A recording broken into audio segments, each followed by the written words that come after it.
अंधेरे कमरे में बैठे हुए थे, मस्त मोबाइल से गेम देख खेल रहे थे, मम्मी आई फटाक से लाइट जला दी कि कर क्या रहा है, सोया है कि नहीं। तो क्या होता है, आपकी आंखों की जो प्यूपिल्स होती हैं वो अचानक से इलाज हो जाती हैं, मतलब कंस्ट्रिक्ट हो जाती हैं, इलाज नहीं होती हैं। ठीक, क्यों कंस्ट्रिक्ट हो जाती हैं? क्योंकि जब तक आप अंधेरे रूम में थे, आता है थायराइड हार्मोन। थायराइड हार्मोन से क्या निकलता है? थायरॉक्सिन निकलता है। ठीक है, और इससे क्या होता है, हमारा मेटाबॉलिज्म, मेटाबॉलिज्म बताया था ना किसी क्लास में। मेटाबॉलिज्म का मतलब होता है sum total of all the chemical reaction taking place in a living system, उसको मेटाबॉलिज्म कहते हैं। दो तरह से होती है ये, एक होता है एनाबॉलिज्म, एक होता है कैटाबॉलिज्म। दोनों को सिस्टम के अंदर ब्रेन और स्पाइनल कॉर्ड आता है। ठीक है, ब्रेन और स्पाइनल कॉर्ड, और ये ही हमारे द्वारा गेन किए हुए इंफॉर्मेशन को क्या करता है? प्रोसेस करता है। ठीक, तो हेलो बच्चों, I welcome you all to the quantum learning. और आज हम रैपिड रिवीजन सीरीज में बायोलॉजी का सेकंड चैप्टर लेकर के जा रहे हैं, जिसका नाम है कंट्रोल एंड कोऑर्डिनेशन। ठीक, तो क्या आप सभी लोग रेडी हो? फटाफट से अपने नोट्स निकाल लो और चलो हमारे साथ रिवाइज करते हैं इस सेकंड चैप्टर को, कंट्रोल एंड कोऑर्डिनेशन को, जल्दी से जल्दी। ठीक, चलिए। सबसे पहले कंट्रोल एंड कोऑर्डिनेशन होता क्या है? हमारी बॉडी, हमारे ऑर्गन्स और हमारे अंदर चल रहे सारे प्रोसेसेस को किस तरीके से कंट्रोल करती है, और हमारे बॉडी के अंदर होने वाले सारे फिनोमेना किस तरीके से कंट्रोल किए जाते हैं, और किस तरीके से एक साथ वो फंक्शन करते हैं बिना किसी एक दूसरे को हिंडर किए हुए, बिना किसी एक दूसरे को डिस्टर्ब किए हुए। ठीक, तो यही होता है कंट्रोल एंड कोऑर्डिनेशन। अच्छा, ये होता कैसे है? तो भाई ये दो तरह से होता है ना? कैसे होता है? दो तरह से। पहला केमिकल्स के जरिए और दूसरा हमारे नर्वस सिस्टम के जरिए। ठीक है ना, न्यूरॉन्स के जरिए ऐसे कह सकते हो आप। ठीक, क्या लिखा हुआ है? What is control and coordination? Control and coordination ensure proper functioning and homeostasis.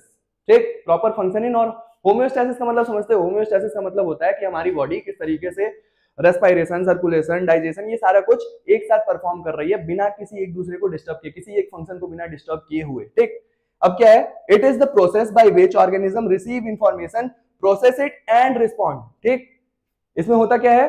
Organism जो स्टिमुलस होते हैं, जो भी इंफॉर्मेशन होती हैं आसपास की, उनको स्टिमुलस कहते हैं। तो उनको कैसे रिसीव कर रहा है, रिसीव करने के बाद में कैसे उसको प्रोसेस कर रहा है और उसके प्रति कैसे रिस्पॉन्ड कर रहा है। जैसे हमने देखा कि हमारे सामने से गाड़ी आ रही है, हम सड़क पे चल रहे हैं और हमारे सामने से गाड़ी आ रही है, तो ये क्या हुआ? हमारी आंखों ने, हमारी फोटो रिसेप्टर्स ने वो इंफॉर्मेशन हमारी ब्रेन को भेजी। ब्रेन ने प्रोसेस किया कि अगर आप सही लेन में हो और गाड़ी आपसे दूर है तो सीधे चलते रहो, अगर आपके सामने गाड़ी आ गई है तो क्या करो? थोड़े से साइड हो जाओ।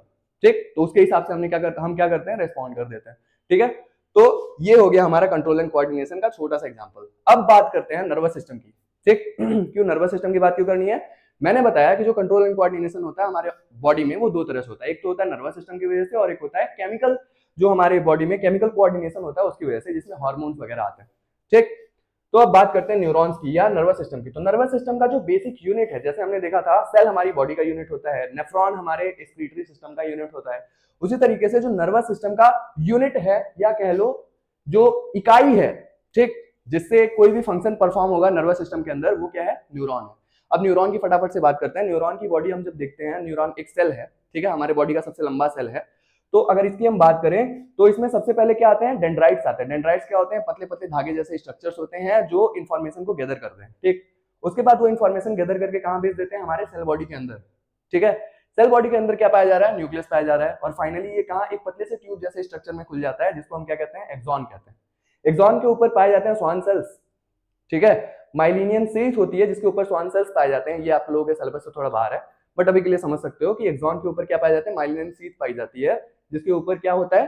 स्वान सेल होता है। ठीक, उसके बाद फाइनली ये एंडिंग्स होती हैं नर्व की। ये जो नर्व सेल है इसकी एंडिंग्स होती है, जिसको नर्व एंडिंग्स कहते हैं, और यहाँ पे बल्ब लाइक स्ट्रक्चर पाया जाता है जो अगले वाले न्यूरॉन के साथ में कनेक्ट होता है, सिनेप्स करता है या जुड़ता है। ठीक है, देखो क्या लिखा हुआ है यहाँ पे। न्यूरॉन के स्ट्रक्चर और फंक्शन की बात करें तो सबसे पहला होता है डेंड्राइट। डेंड्राइट क्या करता है? ये रिसीव करता है इंपल्सेस को, इंफॉर्मेशन को रिसीव करता है। दूसरा सेल बॉडी, ये न्यूक्लियस इसके अंदर पाया जाता है। अगला एक्सॉन, ये कैरी करता है इंपल्सेस को जहां से उसने रिसीव किया उससे अवे, उससे दूर की तरफ। ठीक, फिर क्या होता है? Nerve endings. नर्व एंडिंग्स क्या करती है? Pass impulse to the next neuron cell या नेक्स्ट सेल, अगले सेल के पास में या जहां पे भी उसको पास करना है वहां पे क्या करती है? वो इंफॉर्मेशन को पास आउट करती है। ठीक, आगे टाइप्स ऑफ न्यूरॉन्स। अब न्यूरॉन्स के टाइप्स कौन कौन से हैं? ठीक, अब न्यूरॉन है तो कई तरह के हो सकते हैं। एक लेकर के इंफॉर्मेशन जो आएगा, दूसरा जो ब्रेन से लेकर के इंफॉर्मेशन जाएगा, एक और ऐसा न्यूरॉन जो दोनों को कनेक्ट करने का काम कर रहा होगा। तो क्या हो गया? सेंसरी न्यूरॉन्स क्या होते हैं? जो सेंस करते हैं, इंफॉर्मेशन को गैदर करते हैं। मोटर न्यूरॉन्स क्या होते हैं? ये ब्रेन से निकल करके जो इंफॉर्मेशन जानी होती है उनको लेकर के जाते हैं। और रिले न्यूरॉन्स क्या करते हैं, या इंटर न्यूरॉन्स क्या करते हैं? ये दोनों न्यूरॉन्स को आपस में इंटरकनेक्ट करने का काम करते हैं, जैसा कि नाम में ही दिख रहा है आपको। ठीक, आगे सिनेप्स क्या होता है भाई साहब, देखो ये है सिनेप्स। अब मैंने बताया था नर्व एंडिंग के लास्ट में बल्ब की तरह स्ट्रक्चर होता है, तो ये बल्ब लाइक स्ट्रक्चर है जिसके अंदर कुछ केमिकल्स भरे होते हैं जिन्हें हम न्यूरो ट्रांसमीटर्स कहते हैं। ठीक, अब देखो क्या हो रहा है, यहाँ से बहुत सारे केमिकल्स हैं, ठीक है, उन केमिकल्स यहाँ से जो इन्फॉर्मेशन आती है वो केमिकल्स के फॉर्म में यहाँ बदल दी जाती है, फिर यहाँ पाया जाता है सिनेप्टिक क्लेफ्ट जिसके अंदर उसको केमिकल्स के फॉर्म में ही रिलीज किया जाता है जिसको आगे वाला न्यूरॉन कैप्चर कर लेता है। ठीक है, फिर आगे उसको प्रोसीड कर देता है, फिर वो आगे जाएगा सेल बॉडी में, फिर सेल बॉडी से एक्सॉन में, एक्सॉन से फिर अगले वाले नर्व के पास, नर्व एंडिंग से होते हुए। ठीक, क्या लिखा हुआ है, गैप बिटवीन टू न्यूरॉन्स, उसको हम क्या कहते हैं, सिनेप्स कहते हैं वहां पे। ठीक है, इंपल्सेस पासेस थ्रू न्यूरोट्रांसमीटर जिनको हम केमिकल मैसेंजर्स कहते हैं, न्यूरोट्रांसमीटर्स होते हैं जिनको हम केमिकल मैसेंजर्स कहते हैं, उनके थ्रू एक न्यूरॉन से अगले न्यूरॉन में इंफॉर्मेशन ट्रांसफर होती है। अच्छा, ऐसा क्यों करते हैं हम, इलेक्ट्रिक करंट के थ्रू मतलब इलेक्ट्रिक इंपल्सेस के फॉर्म में क्यों नहीं भेज देते हैं, जब हम इंपल्स लिए वो तो इलेक्ट्रिक इंपल्सेस होती हैं, उसको हम केमिकल में क्यों कन्वर्ट कर रहे हैं, केमिकल में इसलिए कन्वर्ट कर रहे हैं ताकि जो स्पीड है वो कंटिन्यूअसली बनी रहे। ठीक है, अगला सेंट्रल नर्वस सिस्टम और पेरिफेरल नर्वस सिस्टम। हमारे अगर ह्यूमंस के नर्वस सिस्टम की बात करें तो दो भागों में बटा हुआ है, सेंट्रल और peripheral nervous system. Central nervous system क्या होता है, सेंट्रल नर्वस सिस्टम के अंदर ब्रेन और स्पाइनल कॉर्ड आता है। ठीक है, ब्रेन और स्पाइनल कॉर्ड, और ये ही हमारे द्वारा गेन किए हुए इंफॉर्मेशन को क्या करता है, प्रोसेस करता है। ठीक, फिर आता है peripheral nervous system, peripheral nervous system PNS कहते हैं इसको सीएनएस कहते हैं। पेरिफेरल नर्वस सिस्टम में हमारे नर्व्स आते हैं जो कि सीएनएस से निकल रहे होते हैं, मतलब ब्रेन से और स्पाइनल कॉर्ड से। कौन कौन से, ब्रेन से जो निकलते हैं उनको कहते हैं हम क्रेनियल नर्व्स, और जो स्पाइनल कॉर्ड से निकलते हैं उसको हम क्या कहते हैं, स्पाइनल नर्व्स। यहां देख सकते हो आप। अब देखो नर्वस सिस्टम की बात करेंगे तो ये क्या हो गया हमारा, सेंट्रल नर्वस सिस्टम। ठीक है, ये क्या हो गया, सेंट्रल नर्वस सिस्टम, ये क्या हो गया, पेरिफेरल नर्वस सिस्टम। ब्रेन की बात करें तो तीन पार्ट्स होते हैं, फोर ब्रेन, मिड ब्रेन और हाइंड ब्रेन। ठीक, फिर आता है स्पाइनल कॉर्ड। अब पेरिफेरल नर्वस सिस्टम में क्या आता है, क्रेनियल नर्व्स, ये कहां से निकलते हैं, फ्रॉम ब्रेन, फ्रॉम ब्रेन।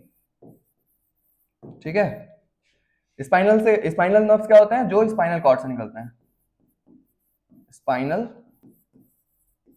ठीक, स्पाइनल कॉर्ड कहां से निकलती है, स्पाइनल कॉर्ड से। आगे चलते हैं, ह्यूमन ब्रेन की अब बात करेंगे। ह्यूमन ब्रेन में आप जैसा कि देख सकते हैं यहाँ पे क्या है, फोर ब्रेन, मतलब ब्रेन का आगे वाला हिस्सा। ठीक, फिर उसके बाद क्या आता है, मिड ब्रेन, मिड ब्रेन मतलब बीच वाला हिस्सा, जैसा कि नाम से हमको पता चल रहा है। फिर आता है हाइंड ब्रेन, मतलब सबसे पीछे वाला हिस्सा।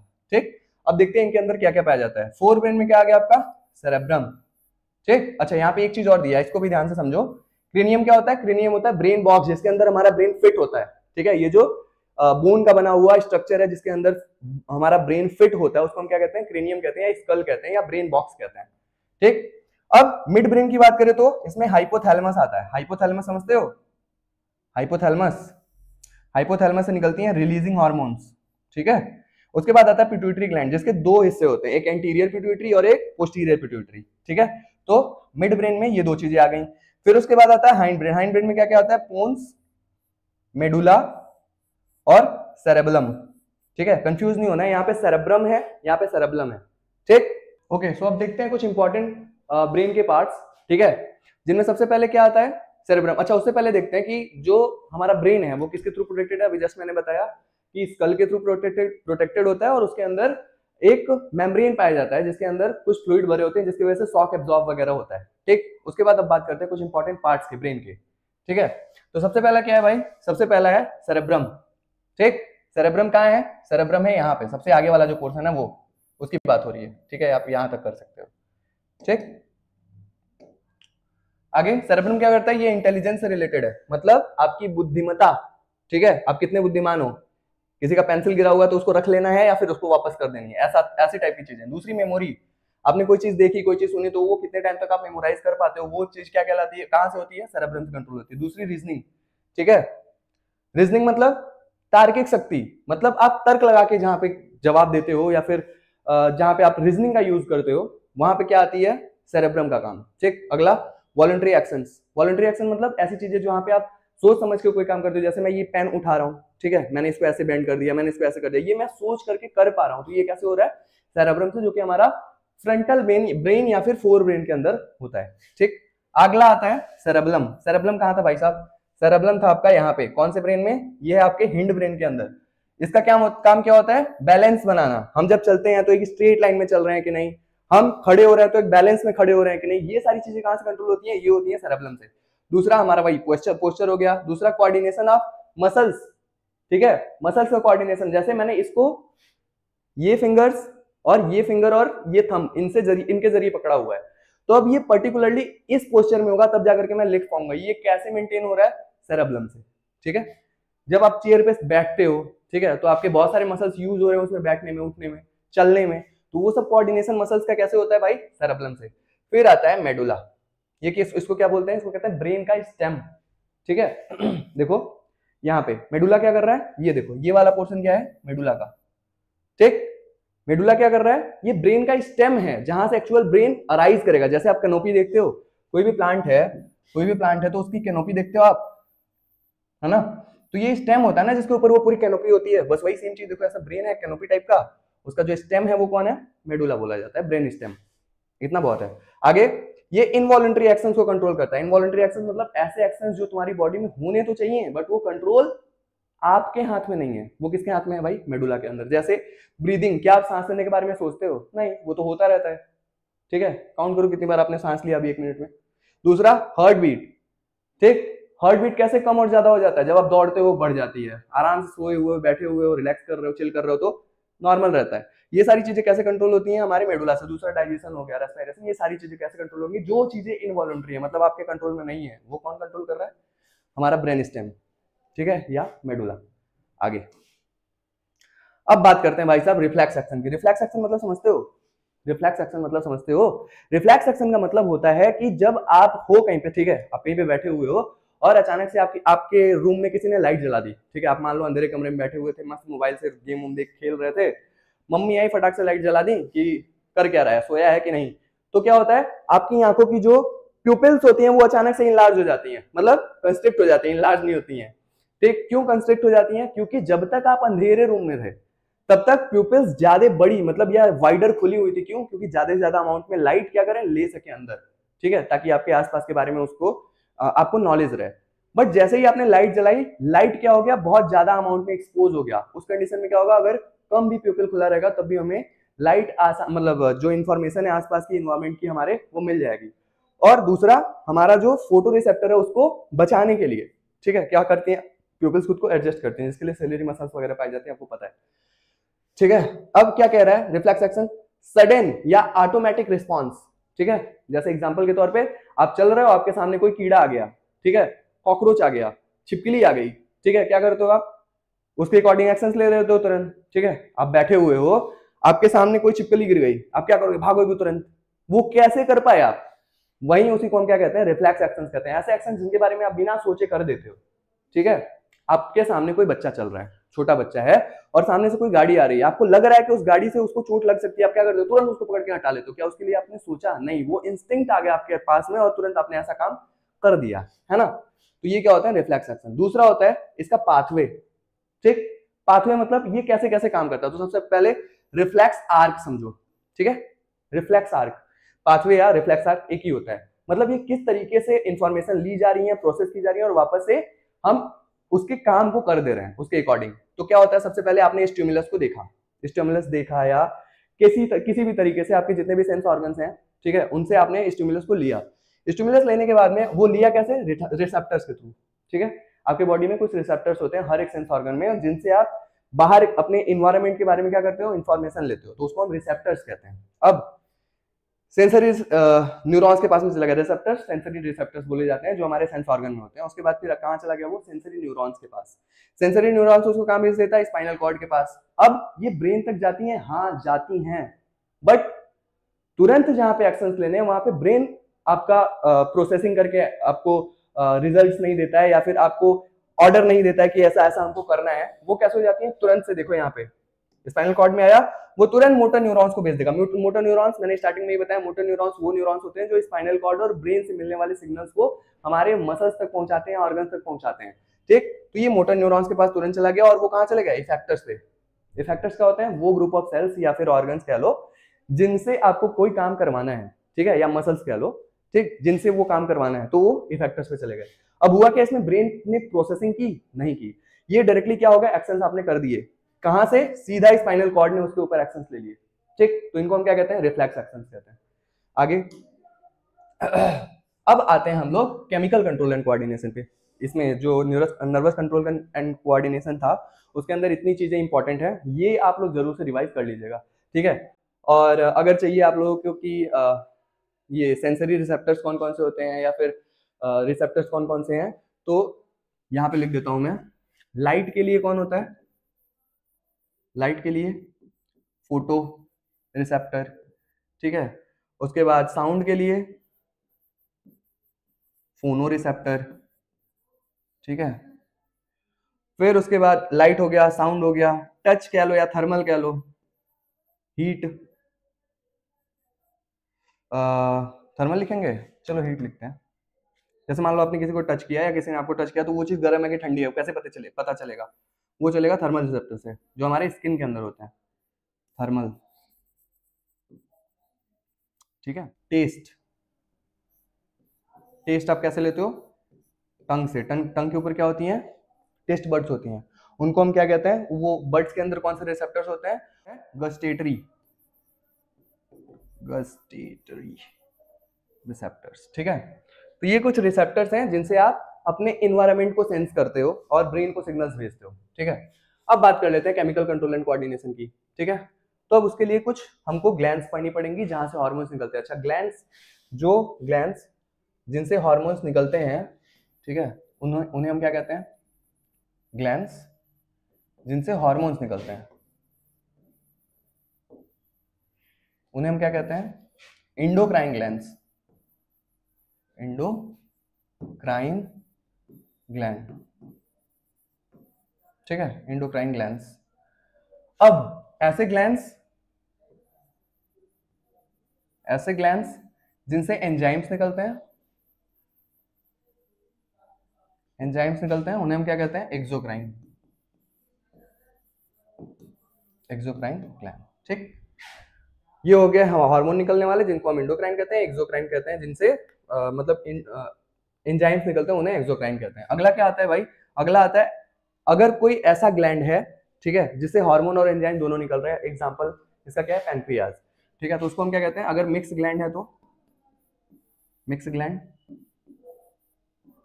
ठीक है, मिक्स ग्लैंड जिनसे हार्मोन प्लस एंजाइम्स दोनों निकल रहे हैं, उन्हें हम क्या कहते हैं? मिक्स्ड ग्लैंड या हेटेरोक्राइन ग्लैंड, हेटेरोक्राइन ग्लैंड, ठीक है, हेटेरोक्राइन ग्लैंड। आगे चलते हैं। अब बात करते हैं कि कौन कौन से ग्लैंड्स हमारी बॉडी में पाए जाते हैं जिनसे हार्मोन्स निकलते हैं, ठीक है, जिन्हें हम इंडोक्राइन ग्लैंड्स कहते हैं। तो हार्मोन्स पहले होते क्या है? हार्मोन्स होते हैं ये केमिकल्स होते हैं, ठीक है, केमिकल मैसेंजर्स, जो कि कहां से निकलते हैं भाई? इंडोक्राइन ग्लैंड से निकलते हैं, ठीक, बता चुका हूं। Act on the target organ, अब ये कहां पे काम करते हैं? हमारे टारगेट ऑर्गन पे। वो कोई मसल हो सकता है, वो मोस्टली क्या होता है? हमारे ग्लैंड्स वगैरह होते हैं, ठीक है। आगे अब देखो, ये हो गया हमारे पास में लिस्ट, और ये लिस्ट बहुत इंपॉर्टेंट है, इसको याद करना ही करना है, ठीक। ये क्या हो गया? ग्लैंड्स, उनसे निकलने वाले हार्मोन्स और उनके फंक्शंस। सबसे पहले देखो पिट्यूटरी ग्लैंड। पिट्यूटरी ग्लैंड क्या होता है भाई साहब? इसको मास्टर ग्लैंड भी कहते हैं। इसको क्या कहते हैं? Master gland. क्यों? क्योंकि बाकी सारे ग्लैंड्स को ये कंट्रोल करता है, मास्टर ग्लैंड, ठीक। इससे निकलता क्या है? ग्रोथ हार्मोन, ग्रोथ हार्मोन, ठीक है, ग्रोथ हार्मोन। इससे क्या निकल रहा है भाई? इससे होता क्या है? फंक्शन क्या है? बॉडी ग्रोथ होती है। दूसरा आता है थायराइड हार्मोन। थायराइड हार्मोन से क्या निकलता है? थायरॉक्सिन निकलता है, ठीक है। और इससे क्या होता है? हमारा मेटाबॉलिज्म, मेटाबॉलिज्म बताया था ना किसी क्लास में। मेटाबॉलिज्म का मतलब होता है sum total of all the chemical reaction taking place in a living system.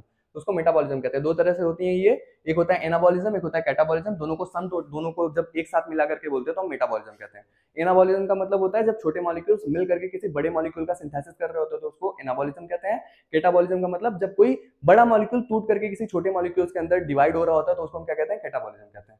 दूसरा हो गया ग्रोथ वगैरह को भी ये क्या करता है? इन्फ्लुएंस करता है। अगला हो गया पैनक्रियाज। पैनक्रियाज से क्या निकलता है? इंसुलिन, ठीक है। इंसुलिन क्या करता है? ब्लड शुगर को लो करता है, ब्लड शुगर को लो करता है। अगला हो गया एड्रेनालिन। इसको क्या कहते हैं? इमरजेंसी हार्मोन भी कहते हैं। किसको? एड्रेनालिन को। कहां से निकलता है? एड्रेनल ग्लैंड से। कहां पे होती है ये? किडनीज के ऊपर पाई जाती है, एक पेयर में, ठीक है, दोनों किडनीज के ऊपर। एड्रेनालिन ये क्या करता है भाई? फाइट और फ्लाइट इन कंडीशंस में क्या करता है? ये काम करता है, ठीक है, मान लो आपने कहीं पे कुछ झगड़ा वगैरह देखा, ठीक है, तो दो कंडीशंस हो सकती हैं, या तो आप पीटने वाले टीम में हो जो जाकर के पीटने वाले हैं, तो आप क्या करोगे, दौड़ के पहुंचोगे वहां पे और पीटना शुरू करोगे। दूसरा, अगर आप पीटने वाली टीम में हो तो क्या करोगे भाई, भागोगे, है ना। तो एक तो हो गया फाइट वाली कंडीशन जहां पे आप लड़ सकते हो तो वहां पे लड़ोगे, दूसरा अगर भागने वाली कंडीशन है तो वहां से निकल लोगे, ठीक।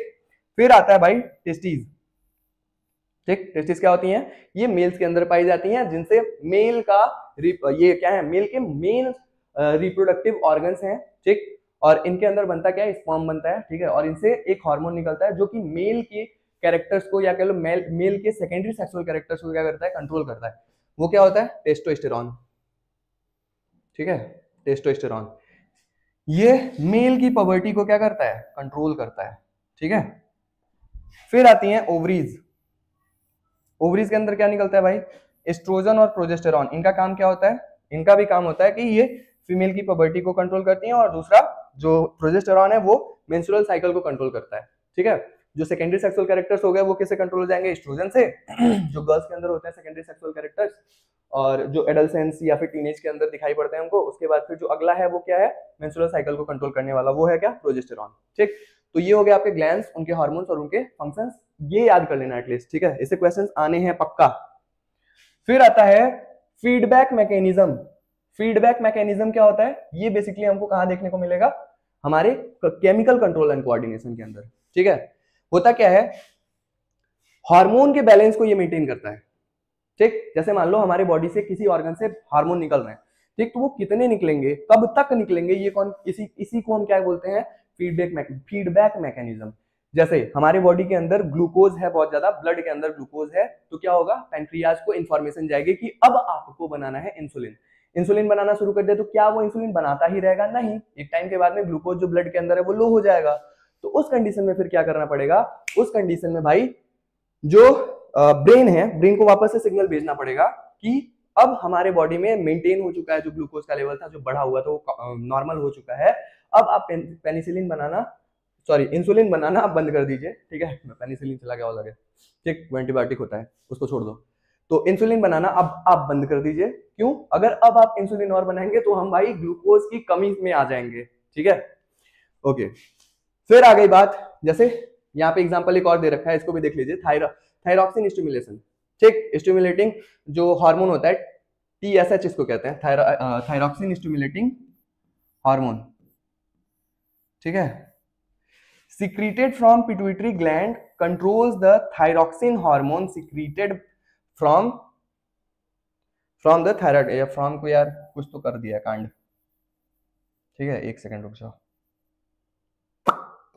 एक सेकंड, ब्लैक पे ब्लैक दिखे नहीं, व्हाइट, तो हाँ क्या करना था, फ्रॉम द थायराइड ग्लैंड। जो थायराइड ग्लैंड से निकलने वाला थायरॉक्सिन हार्मोन है वो किसके द्वारा कंट्रोल किया जाता है, पिट्यूटरी ग्लैंड से निकलने वाले TSH से। मैं उल्टा लिख दिया यार, एक second, TSH, thyroid stimulating hormone, thyroid stimulating hormone TSH, ये क्या करता है, हमारे थायराइड ग्लैंड से निकलने वाला जो थायरॉक्सिन हार्मोन है उसको कंट्रोल करता है कि कितना चाहिए कितना नहीं चाहिए, ठीक है। जब इनफ अमाउंट में हो जाता है तो उसको रोक दिया जाता है, और ये क्या है, फीडबैक मैकेनिज्म का एक एग्जांपल है, ठीक है, एक एग्जांपल मैंने दिया, तो दोनों ध्यान रखना, ठीक। अच्छा इधर भी था क्या कुछ, हाँ ठीक है, इधर भी दिया हुआ है। जैसे फीडबैक मैकेनिज्म कैसे वर्क करता है, देखो, works like self regulating system, मतलब खुद से कैसे रेगुलेट कर सकता है बॉडी खुद को, वो चीज के लिए क्या दिखलाता है हमको, फीडबैक मैकेनिज्म।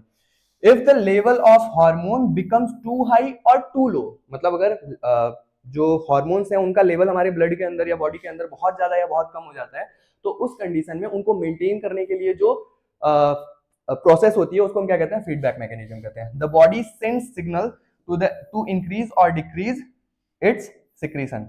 तो ये हार्मोन्स जिस भी ऑर्गन से निकलते हैं उनके पास में सिग्नल्स भेज दिए जाते हैं कि ये ज्यादा अमाउंट में हो चुका है, इसको कम कर दो या बनाना बंद कर दो, या ये कम अमाउंट में इसको अब बनाना स्टार्ट करो, ठीक है। ये चीज बता चुका, आगे चलो। अब आती है बात प्लांट्स के अंदर, तो नहीं होती है इनके पास नर्व्स, इनके पास में नर्वस सिस्टम नहीं होता है, इनके अंदर कौन सा कोऑर्डिनेशन होता है, इनके अंदर भी केमिकल कंट्रोल एंड कोऑर्डिनेशन होता है, ठीक। तो सबसे पहले समझो, प्लांट्स डोंट हैव नर्व्स और ब्रेन, इनके पास में ब्रेन तो होता नहीं है। फिर plants have just hormones to control and coordinate their life processes and body. इनकी बॉडी को और इनके लाइफ प्रोसेसेस को, जितने भी इनके बॉडी में प्रोसेसेस होते हैं, उनको कंट्रोल करने के लिए क्या होता है, सिर्फ हार्मोन्स होते हैं।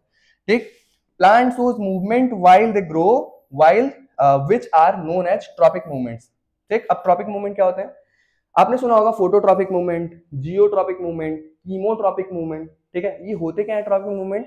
ट्रॉपिक मूवमेंट का मतलब होता है जब प्लांट्स ग्रो कर रहे होते हैं उस दौरान मूवमेंट होती है उनके अंदर कुछ। जैसे अगर आपने किसी प्लांट को अपने रूम के अंदर लगा रखा है और खिड़की के पास लगा दिया, तो वो क्या करेगा, खिड़की की तरफ से अगर सनलाइट आ रही है तो वो खिड़की की तरफ ग्रो करने लग जाता है। इसको क्या कहते हैं? Phototropic movement. क्यों? क्योंकि वो लाइट, फोटो मतलब लाइट, लाइट की तरफ मूव कर रहा है वो ग्रो करते हुए, तो इसको हम क्या बोलेंगे? Phototropic movement. ठीक, इसी तरीके से जो रूट्स होती हैं, देखो यहाँ पे जो रूट्स हैं वो कहां जा रही हैं? हमारे ग्राउंड की तरफ जा रही हैं। एक सेकंड, ये जो रूट्स हैं वो कहां जा रही हैं? ग्राउंड की तरफ जा रही हैं। क्यों ग्राउंड की तरफ जा रही हैं? क्योंकि यहां हो रही है जियोट्रॉपिक मूवमेंट या पॉजिटिवली जियोट्रॉपिक मूवमेंट, और जो ऊपर की तरफ हो रहा है मतलब ग्राउंड से दूर हो रहा है उसको हम नेगेटिवली जियोट्रॉपिक मूवमेंट बोल दिए। ठीक, इसी को अगर लाइट के तरह से बोलना है तो हम जो सूट्स का मूवमेंट हो रहा है, सूट मतलब क्या होता है? सूट का मतलब होता है कि जो जमीन के ऊपर वाला प्लांट का पोर्शन होता है उसको हम सूट सिस्टम कहते हैं, और जो जमीन के नीचे वाला होता है उसको हम रूट सिस्टम कहते हैं। ठीक, तो जो ये सूट का मूवमेंट ऊपर की तरफ लाइट की तरफ हो रहा है, टुवर्ड्स लाइट, इसको हम क्या बोलते हैं भाई? इसको हम क्या बोलते हैं? इसी को हम बोलते हैं पॉजिटिव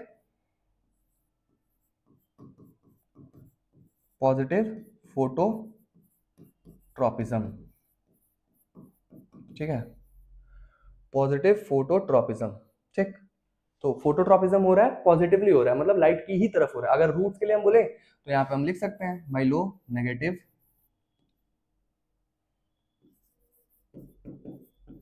नेगेटिव फोटोट्रॉपिज्म। ठीक है, तो ये क्या हो गया? Negative phototropism. ठीक है भाई, तो ये हो गया हमारे ट्रॉपिक मूवमेंट। अच्छा, ट्रॉपिक मूवमेंट, कीमोट्रॉपिक मूवमेंट भी एक होता है। कीमोट्रॉपिक मूवमेंट मैं समझाता हूँ। देखो, जब प्लांट का रिप्रोडक्शन पढ़ोगे तो वहां पे आपको क्या मिलेगा? एक सेकेंड। देखो, जब प्लांट्स का पढ़ोगे रिप्रोडक्शन तो वहां पे आपको ऐसी संरचना मिलेगी, ऐसा स्ट्रक्चर देखने को मिलेगा। ठीक, इसको हम क्या कहते हैं? इसको कहते हैं फीमेल पार्ट। ये क्या होता है भाई? गाइनीशियम होता है। ठीक, ये क्या है? गाइनीशियम है। अब इसको क्या बोलते हैं? इसको कहते हैं स्टिग्मा। ठीक है, अभी के लिए बस इतना तक समझो। ठीक है, इसको स्टाइल कहते हैं, लिख लो। अच्छा, ये क्या हो गया? स्टाइल। अब क्या हुआ, मान लो यहाँ से पॉलन ग्रेन है ये। ठीक, ये क्या है? पॉलन ग्रेन है। पॉलन ग्रेन आकर के यहाँ पे लैंड किया। जब ये इसके ऊपर आकर के लैंड कर जाता है, ठीक है, अब लैंड करने के बाद की बात देखते हैं। ठीक, तो ये आकर के यहाँ पे लैंड कर गया। जैसे ही ये यहाँ पे आकर के लैंड करेगा तो क्या होगा भाई? इसके अंदर पाया जाता है एक पोर जिसको हम जर्म पोर कहते हैं। ठीक है, जर्म पोर कहते हैं। अब जर्म पोर से क्या होगा? यहाँ से पॉलन ट्यूब निकलना शुरू होगा, पॉलन ट्यूब डेवलप होना शुरू होगा, और पॉलन ट्यूब कहाँ पहुंच जाएगा भाई? ओवरीज के अंदर। ठीक है, ये जो नीचे का इनलार्ज पोर्शन है इसको हम क्या कहते हैं? ओवरी कहते हैं, जिसके अंदर ओव्यूल होता है। अब यहाँ पे क्या पाया जाता है? ओव्यूल।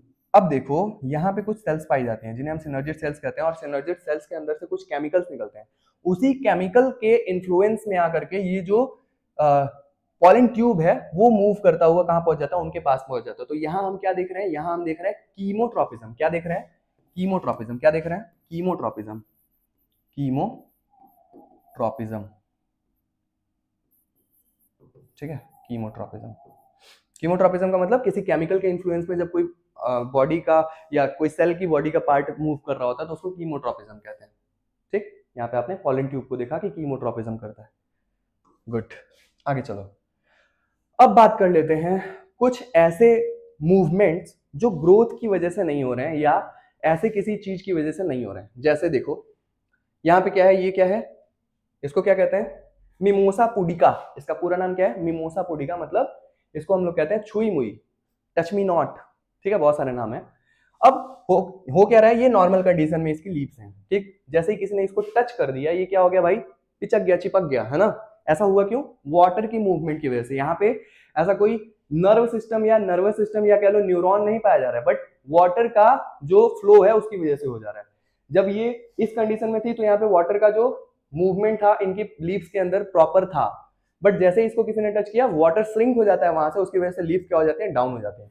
ठीक, तो देखो इसको हम लोग कहते हैं नास्टिक मूवमेंट। ठीक है, नास्टिक मूवमेंट या नॉन डायरेक्शनल मूवमेंट, मतलब ये किसी पर्टिकुलर डायरेक्शन में नहीं होती है। ठीक, इसका सबसे बेस्ट एग्जांपल कहां देखने को मिलता है हमको, मिमोसा पोडिका या छुई मुई या फिर टच मी नॉट में। ठीक, ये क्या होते हैं, टच सेंसिटिव प्लांट्स होते हैं जैसे मिमोसा। ठीक है, movements due to turgor change. Turgor मतलब समझते हो, टर्गर का मतलब होता है वाटर का प्रेशर, जिसको हम टर्गर प्रेशर कहते हैं। ठीक, तो जैसे इसके अंदर H2O का प्रॉपर क्या कहते हैं सप्लाई हो रही है, तो अगर प्रॉपर सप्लाई हो रही है तो उस कंडीशन में क्या होगा, ये जो लीव्स के सेल्स हैं वो फूले हुए होंगे मस्त। जैसे ही इसको किसी ने टच किया, ये टच सेंसिटिव है, इनकी बात कर रहा है, तो किसी एक लीफ को मैंने निकाल दिया, तो क्या हो रहा है, जैसे इसको किसी ने टच किया, ये क्या होगा, इनके अंदर से वाटर का बैकवर्ड मूवमेंट हो जाएगा, मतलब पीछे की तरफ पानी चला जाएगा, श्रिंक हो जाएगा पानी और ये पिचक जाएंगे। ठीक, तो ये होता है सिंपल सा। आगे चलो, अब कर लेते हैं बात कि प्लांट्स के अंदर कौन कौन से हार्मोन, जैसे मैंने बताया कि उनमें नर्व्स तो होता नहीं है, तो नर्वस कंट्रोल एंड कोऑर्डिनेशन नहीं होता है। तो अब क्या होगा भाई, केमिकल कंट्रोल एंड कोऑर्डिनेशन होगा। ठीक, तो केमिकल कोऑर्डिनेशन कैसे होता है, हार्मोन्स के जरिए होता है, जिनको हम फाइटो हार्मोन्स कहते हैं। फाइटो मतलब प्लांट और हार्मोन्स मतलब हार्मोन्स। ठीक है, तो ये क्या हो गया भाई, फाइटो हार्मोन्स या plant hormones, plant plus hormone. अब हार्मोन्स हैं यहाँ पे और यहाँ पे उनके फंक्शन लिखे हुए हैं, एक सेकेंड, हार्मोन्स और फंक्शंस लिखे हुए हैं। देखो ये क्या हो गया हार्मोन, ये क्या हो गया फंक्शन। ऑक्सीन, ऑक्सीन कहाँ निकलता है, ग्रोइंग टिप पे निकलता है। ठीक, इससे होती क्या है, सेल इलोंगेशन होता है और ये फोटोट्रॉपिज्म में भी हेल्प करता है। देखो जैसे मान लो ये प्लांट का टिप ग्रो कर रहा है, ठीक, तो जिधर साइड से सनलाइट आ रही होती है उसके दूसरे साइड पे, उसके अपोजिट साइड में क्या चला जाता है, ऑक्सीजन का सिक्रीशन या ऑक्सीजन उधर की तरफ बनने लगता है। तो उससे होता क्या है, जो इधर वाला पोर्शन है वो ज्यादा डेवलप कर जाएगा। ठीक, और फाइनली वो सन की तरफ मूव कर जाएगा, जो पूरा का पूरा प्लांट है, और इसी की वजह से फोटोट्रॉपिज्म होता है। जिधर साइड से सनलाइट आ रही है उधर की साइड ऑक्सीजन सिक्रीट नहीं होता, उसके अपोजिट साइड पे होता है, जिसकी वजह से इधर साइड वाला जो पोर्शन है, इधर साइड वाला, वो ज्यादा ग्रो कर जाएगा, और ज्यादा ग्रो करने की वजह से क्या होगा, जो ओवरऑल पूरे प्लांट का ग्रोथ था वो सनलाइट की तरफ हो जाएगा। ठीक, ओके, अगला आता है जिब्रेलिन। ठीक है, इससे क्या होता है, स्टेम में ग्रोथ होता है और फ्रूट के अंदर ग्रोथ होता है। ठीक, क्या होता है स्टेम के अंदर, आपने गन्ना देखा है, गन्ना या बैम्बो, तो उसमें होता है क्या है, उसमें नोट्स और इंटर नोट्स होते हैं। ठीक है, उसमें क्या होता है, नोट्स एंड इंटर नोट्स। तो ये इंटर नोट की जो ग्रोथ होती है वो किसकी वजह से होती है, जिब्रेलिन की वजह से होती है। ठीक, नहीं याद करना उसको तो छोड़ दो, इससे बस इतना याद रखो कि स्टेम की ओवरऑल ग्रोथ होती है। ठीक, फिर आता है साइटोकाइनिन। साइटोकाइनिन क्या करता है, सेल डिवीजन को प्रमोट करता है। सेल डिवीजन होगा तो ज्यादा से ज्यादा सेल बनेंगे, ज्यादा से ज्यादा सेल बनेंगे तो ज्यादा डेवलपमेंट या ज्यादा ग्रोथ होगा। ठीक, फिर आता है एब्सिसिक एसिड, जिसको ABA कहते हैं। ठीक, अब ये तीनों जो हार्मोन्स थे, ऑक्सीन, जिब्रेलिन और साइटोकाइनिन, ये ग्रोथ को प्रमोट कर रहे थे, तो इनको कहते हैं ग्रोथ प्रमोटर्स। इनको क्या कहते हैं, ग्रोथ प्रमोटर्स, ग्रोथ प्रमोटर्स। ठीक है, ग्रोथ प्रमोटर्स। और ये जो है, ये प्लांट की जो पुरानी सेल्स हो जाती हैं, या कह लो टिश्यूज हो जाते हैं, या कह लो लीव्स हो गई, टहनियां हो गई, उनके गिरने में या फलों के पकने वगैरह में ये क्या करता है, हेल्प करता है, या सुखाने में। तो ऐसे समझ सकते हो कि ये क्या करता है, ग्रोथ इनहिबिटर है। ये ग्रोथ इनहिबिटर, ये ग्रोथ को इनहिबिट करता है। ठीक है, ग्रोथ इनहिबिटर। ठीक, inhibits growth, wilting and dormancy, ये तीनों काम ये करवाता है। विल्टिंग का मतलब वही सूख जाना, डॉर्मेंसी का मतलब पता है क्या होता है, डॉर्मेंसी का मतलब होता है रेस्टिंग स्टेज। ठीक, जब सीड को हम उगाते हैं तो वो तुरंत से वापस से जर्मिनेट करने लायक नहीं होता, वो क्या करता है, डॉर्मेंसी में रहता है, सोया होता है। ठीक, कुछ टाइम के बाद फिर वापस से वो एक्टिव होता है और फिर जर्मिनेशन उसमें होती है। ठीक, तो ये डॉर्मेंसी किसकी वजह से होती है, AB की वजह से। तो एक तरह से जो किसान होते हैं, अगर उनको ज्यादा टाइम तक अपने सीड को स्टोर करने की आवश्यकता पड़ रही है तो उसमें हेल्प कौन करेगा, एब्सिसिक एसिड। ठीक है, तो ये हर जगह मतलब नुकसान ही नहीं कर रहा है, फायदा भी कर रहा है किसानों का। आगे बस भाई खत्म हो चुका है, तो ये चैप्टर्स ऑलमोस्ट डन हो चुका है। ठीक है, आप लोग ये अगर 5-10 मिनट के अंदर, 20 मिनट के अंदर रिवाइज करना चाहते हो तो इसको 2x पे कर लो और फटाफट से देख डालो। जितनी बार देखोगे उतना ज्यादा तुम्हारा फायदा है। ठीक है, फटाफट से रिवाइज कर सकते हो। इसको अपने दोस्त को भी जरूर भेज देना, क्योंकि ये एक ऐसा चैप्टर है जो बहुत ज्यादा कंफ्यूजिंग है। इससे ज्यादा इजी वे में आप लोगों को नहीं मिलेगा कहीं पे लेक्चर, ठीक है। तो इसको जरूर से देखो, और देखने के बाद में अगर आपके पास में नोट्स पड़े हुए हैं तो उसको साथ के साथ रिवाइज करते हुए चलो। जल्दी से जल्दी रिवाइज करने का बेस्ट तरीका है ये, ठीक। अब मैंने अपना काम कर दिया, अब आपका काम है इसको फटाफट से लाइक करो, शेयर करो, और अगर चैनल को सब्सक्राइब नहीं किया तो सब्सक्राइब करो। अब मिलते हैं अगले चैप्टर में जो कि बहुत इंटरेस्टिंग है। क्यों? क्योंकि भाई है वो रिप्रोडक्शन इन ऑर्गेनिज्म, ठीक है। तो उसको हम लोग पढ़ेंगे, ठीक। तब तक के लिए अपना ध्यान रखिए, पढ़ते रहिए और मजे कीजिए, ठीक। मिलते हैं अगले लेक्चर में।